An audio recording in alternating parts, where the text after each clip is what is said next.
Matagal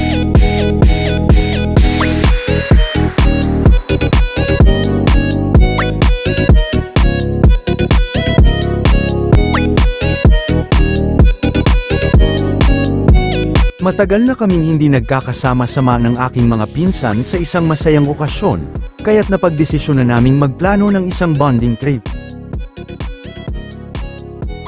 Hindi lang ito simpleng biyahe, ito'y pagkakataon upang muling buuin ang aming samahan at lumikha ng mga bagong alaala na tatatak sa amin magpakailanman. Pinili naming maglibot sa kahangahangang tanawin ng Lanao del Sur, isang lugar na puno ng ganda at kasaysayan, masaya ang lahat sa simula, kwentuhan ng mga alaala ng kabataan, kantahan ng paboritong musika, at walang katapusang tawanan habang binabaybay namin ang malawak at tahimik na mga kalsada ng probinsya. Ngunit sa kalagitnaan ng gabi, isang hindi inaasahang pangyayari ang bumago sa aming biyahe. Nasaroon ang aming multicab sa isang liblib na bahagi ng Marantao. Walang ibang sasakyan o tao na maaring makatulong, at tila kami iniwan ng kapalaran sa gitna ng katahimikan ng gabi. Pero sa halip na mawalan ng loob, ang aming pagkakaisa bilang magpipinsan ay naging sandata. Sama-sama kaming nagdesisyon na itulak ang sasakyan, mga kababaihan man o kalalakihan, walang nagtago sa kanilang responsibilidad. Ang aming pagtutulungan ang naging liwanag sa madilim na kalsada. Habang itinulak namin ang mabigat na multicab, ramdam namin ang lamig ng hangin na humahalo sa pagod ng aming katawan. Ngunit hindi kami nagpatinag, ang bawat tulak ay sinasabayan ng mga kwento ng kabataan, tila isang pelikula ang aming paglalakbay, at ang buwan sa itaas ay nagsisilbing spotlight na nagbibigay liwanag sa aming pag-asang makarating sa aming destinasyon. Ang mga bituin naman ay mga tahimik na saksi sa aming pagpupunyagi, habang ang kalsadang walang katapusan ay naging entablado ng aming lakas at determinasyon. Bakit na naman sa emisyo? Sige, magtutulak na naman kami. Pahinto kami rito. Yun. Napagod na yung mga kasama namin.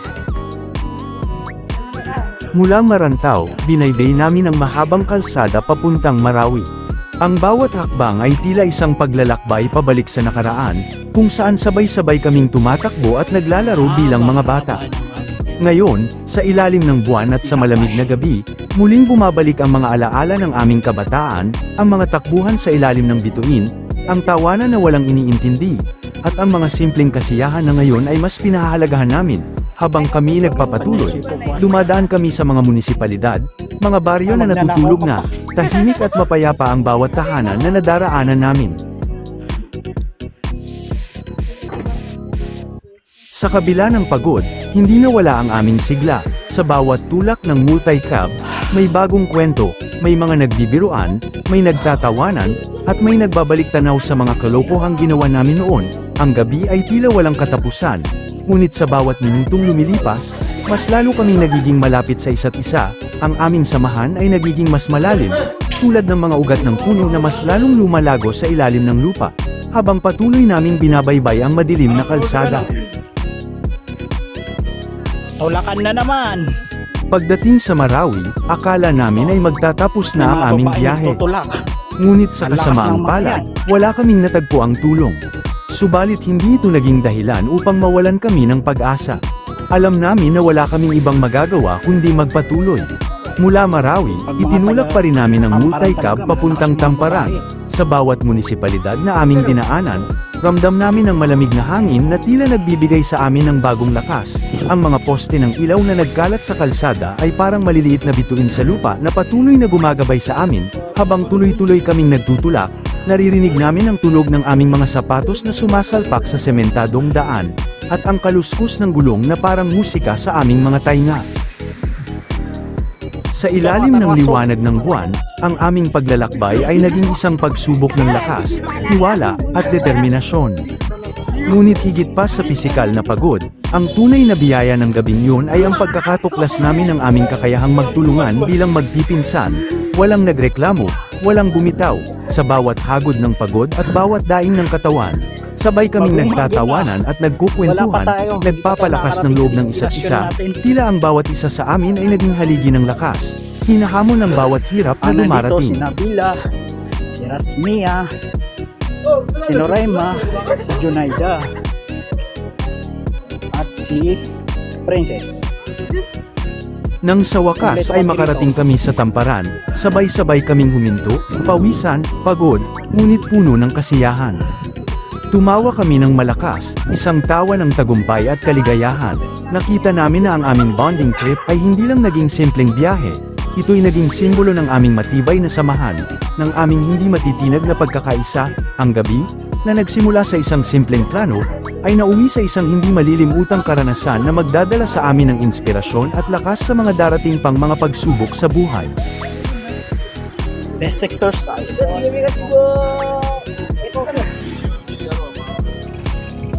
Sa bawat pagsubok na ating kinahaharap, laging may liwanag na nagmumula sa ating pagkakaisa at pagmamahalan. Ang buhay ay puno ng mga pagsubok na tila mahirap malampasan, ngunit sa tulong ng mga taong mahal natin sa buhay, natutunan namin ang tunay na lakas ay nagmumula sa ating sama-samang pagsisikap, huwag matakot na humarap sa hamon. Ang bawat hakbang at pagtutulungan ay nagdadala sa atin ng mas malalim na koneksyon at mas magagandang alaala. Sa huli, ang mga pagkakataon ng sama-sama at pagtulong ay nagiging pundasyon ng ating tagumpay at kaligayahan.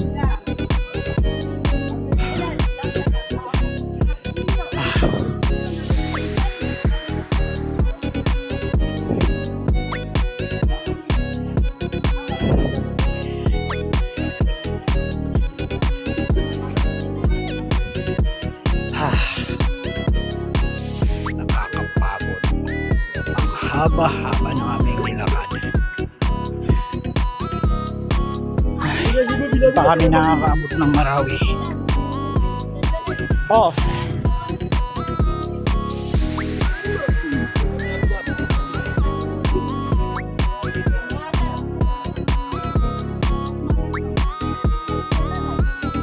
Mula Municipality of Maranta of Marawi, ano namin, binabagtas namin.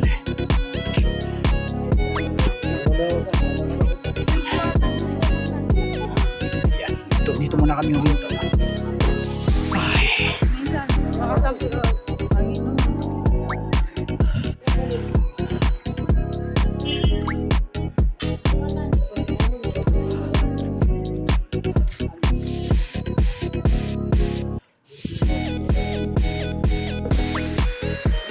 Meron sila.